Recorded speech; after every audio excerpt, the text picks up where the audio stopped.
This is part 2 about living in today's times, and this one is going to be describing how to keep our spirits up. I'm going to start though by responding to a question from yesterday. So yesterday I mentioned that if we're in here for the long siege, we should lower our standards, what we expect from our children, simply because it's practical. So one of the parents asked me, do we push our kids to do homework, class conferences? Like, how much do we pressure them and push them to do? So I want to offer you my opinion. It comes from a thought that I offer on a regular school day, and there it's a little maverick. But here I think this is basic thought, although even on a regular school day, I think it's an effective way to think. So in general, I remind people that I see school not as an end goal, but as a tool in order to make our children better. Now, there's a difference between an end goal and a tool to make them better. The difference is that if it's an end goal, you do it no matter what. If it's a tool, so then we apply it when it's an effective tool. And in this case, school is an effective tool 98% of the time. And as a result, we mistake it for an end product. But what about if it's not effective? So for instance, now we're home and we're trying to deal with phone calls. So what about if all it does is create ill will between parent and child? And in a house where we're stuck with each other all day, that could be really intense. And then it creates ill will between spouses. So then it may not be effective. In addition, when we force them to pick up the phone and they don't, so then they're not absorbing the information anyway, so we're not really gaining much. And it's not that I'm minimizing the importance of school and education, it's just that I think people minimize the value of Yeshiva Das, and they minimize the value of shalom, peace, and interaction between each other. So if they're not learning, try to get them books from the library or online books or something that's interesting and educational. And if you give them access to computer, which is a discussion of itself, there are a lot of interactive educational games that are so much fun, they don't even realize they're getting educated. And the truth is, if you want to give some real out-of-the-box idea, what you can do is play three chess games with them. You'll sharpen their mind. You'll prepare them for the next year. Now, the truth is that in the coming year in September, because at the moment it seems like school won't be starting at the end of April, they may be behind. But you know what? So will many of the other kids be behind. And as a result, it's really the educational system's challenge, not yours. They're going to have to come up with a way next year to compensate for the lost months. So don't think that you're the only parent whose kid is not studying, or the only one, and therefore, oh my gosh, the guilt and the pressure and what's my kid going to do. So I want to offer 2 thoughts about expectations from our children. So the first starts with a personal approach. When my kids were younger, I'd be trying to get them onto the bus, of course. And like many parents, I had 4 different buses for 6 different children. So we're trying to get them on bus. Every once in a while, we're behind schedule, either because something we did wrong, we didn't have clothing in time, or just the kids were just lagging behind. So what most parents do is when the kids are behind schedule, they start hurrying them. But I've learned that if you hurry them, you create resentment. When you create resentment, you increase resistance, whether passive-aggressive, whether conscious or subconscious. And once you do that, you increase the chances that they will slow down. So what I would do when we're behind schedule is I would slow down. Another joke, do you want to have an ash, or whatever, I would slow down. But while slowing down, I'm moving them along. There's no resentment, there's no resistance. I actually increase my chances of quickening the pace. So I'm trying to tell parents in this situation, whatever you're doing, don't stress them out. Don't hurry them, don't rush them, don't tell them they have only 6 more minutes till they make the phone call. Because if you do that, you actually lessen the chance. If you do it calmly and slowly, it may or may not work. But you're doing the best you can because you're increasing the chances that it will work. The second thought is that I disagree with many parents who think that their children have a responsibility, a moral obligation to contribute in the house. And they're talking about 8 and 10 and 12-year-olds, age appropriate. Their kids are responsible to contribute to the household. And I disagree. I think that the kids are not responsible. I think the reason we ask them is because it's Chinuch. And therefore, if I want my daughter-in-law to think I brought my kid up well, or my son-in-law to think I brought my daughter up well, I need to get them to help in the house. But now, it's not a personal thing where I feel taken advantage of if they don't. It's a Chinuch thing. And therefore, what we now have to think of is is this a chinuch moment right now? So for instance, if I'm about to head out to a wedding in Brooklyn, I live in Monsey, or right outside of Monsey, it's not a chinuch moment, because when I ask them to do something, I need to prep this, and I need 10 minutes to deal with it, but I'm running out. Or if the kid's crying because he or she's in a bad mood, it's not a chinuch moment. You're going to find that being in a house with everybody for weeks and weeks, a lot of these moments are simply not chinuch moments. If they're not chinuch moments, so then you have to wait for the next opportunity when it will become a chinuch moment. Because a chinuch moment, when properly implemented, you can expect positive results. Not a chinuch moment. If it's not properly implemented, it's not going to work anyway. So remember, you're not asking your children to help you to make your life easier. And keep in mind, it won't make your life easier. Everyone's just going to get frustrated. You're doing it because if we can succeed, then we'll have made them into better people. So we're going to wait for those moments. So tonight's topic was going to be, how do we keep our spirits up? And I have this topic because it's an important topic. But in addition to being an important topic, it's going to lead into tomorrow's topic. Now, tomorrow's topic is going to be, how do we wrap our head around what's going on in this world? Now, my intention in this discussion tomorrow is less hashkafic, and it's really more therapeutic, because if we understand what's happening, it allows us to accept it more quickly. If we're accepting it, we're able to have the frame of mind to problem solve, which will better our lives. So therefore, because it's difficult to listen to complex thoughts of why this is all happening and what are we supposed to make sense out of this when we're all frustrated and everything, I'd like to spend a few minutes today to get us to, I don't want to say enjoy this experience, but at least that we have those moments where we can enjoy it. So I'm going to start with a story. The story goes as follows.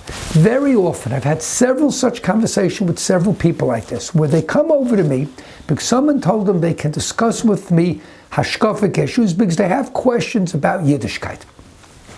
So I sit and I listen to them for 5 minutes, but then I interrupt.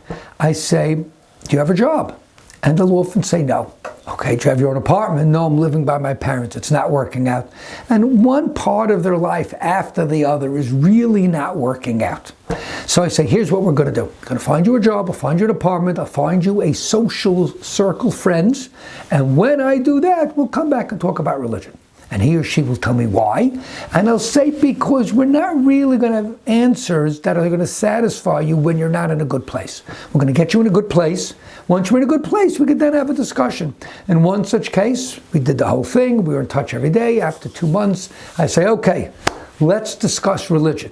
She tells me I don't need to. I go, got answers? She says, no, it doesn't bother me that much. So what I'm going to try to do is figure out how we can keep our spirits up. And then tomorrow, we're going to talk about how to get our head around all this. Okay? So I'm going to give you 3.5 suggestions. The 4th suggestion is really an extension of the 3rd one. So I'm going to give you 3.5 things. The first one starts with a well-known Gemara. The Gemara says that there are several things that are kosher l'shikha, that make people forget. You know, if you read the inscriptions on a tombstone, if you stare at the moon, one of them is eating olives. Now what's interesting is there are things that return memory. And one of those is olive oil. So people tell me that in their house, when they eat olives, they put a little olive oil on the bottom, and that sort of cancels it. So whatever they forget, they'll remember the next day, or I guess they just won't forget. Now, when I saw that in the Gemara, I said, wow, that's brilliant. And here's why that was brilliant to me. You could have something in its natural state which has a fault, a negative.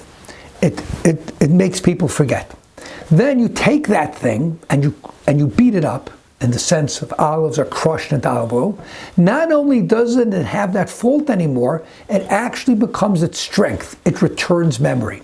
And I've seen that nature in people where somebody's young and they have an individual fault. And they say that about themselves. I'm no good at this, or I stress out too much, or I can't handle this, or I can't that. But then they don't realize that under pressure, something which was once a natural weakness can become their strength.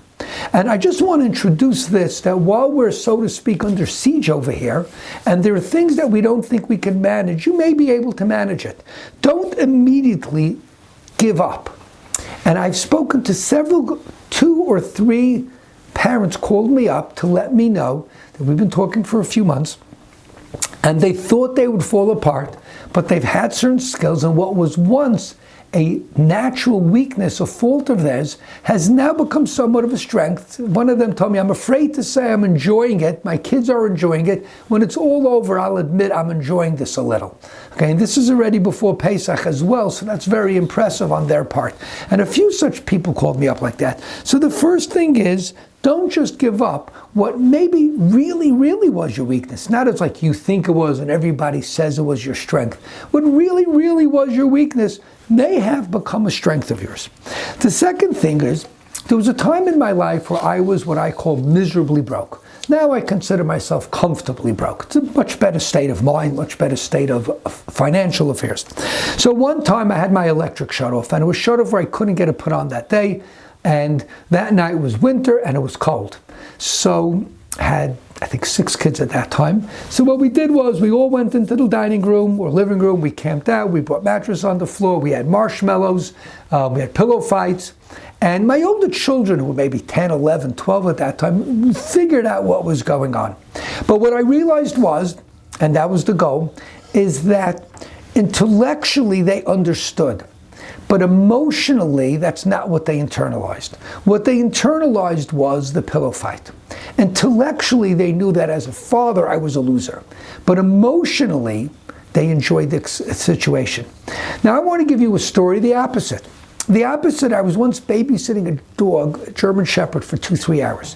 One of my married daughters came in, who does not like dogs, because I'm from Queens, I was brought up with a German Shepherd. Wife's from Williamsburg, doesn't like any animals, and her kids are clearly split down the middle to their party line. Some love animals, some hate animals.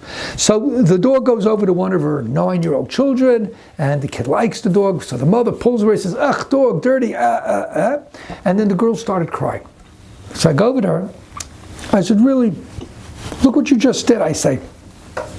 Look what you just did. You now made her terrified of dogs for her whole life. Not a good move. So she goes and it's a pet the dog and lick the dog and that and all that stuff. And then she goes away. I'm sure when she came home, she put her in a shower for 6 hours.